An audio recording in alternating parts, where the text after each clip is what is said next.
بسم اللہ الرحمن الرحیم۔ السلام علیکم ورحمۃ اللہ۔ آج ہم بات کریں گے اللہ تبارک و تعالیٰ کے اسوہ حسنہ میں سے 94 نمبر پر آتا ہے، اور یہ ہے النور۔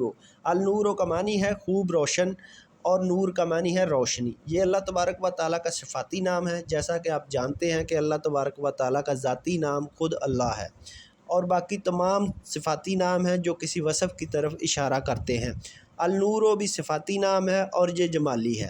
کیفیت اس کی جمالی ہے کیونکہ نور کا معنی ہے جو خود اپنی ذات میں روشن ہے اور دوسروں کو بھی روشنی مہیا کرتا ہے، اور نور حقیقت میں اس کیفیت کا نام ہے کہ جس کیفیت کے ذریعے سے انسان جو ہے ان چیزوں کو دیکھتا ہے کہ جو آنکھ سے دیکھی جا سکتی ہیں، اور اللہ تبارک و تعالیٰ ہی وہ ذات ہے کہ جو وہ نور آگے دوسروں کو مہیا کرتا ہے کہ جس کے ذریعے سے آگے دیکھی جانے والی چیزوں کو دیکھا جا سکتا ہے، اور پھر اپنے اس نور کے حصے کے اعتبار سے آگے جو ہے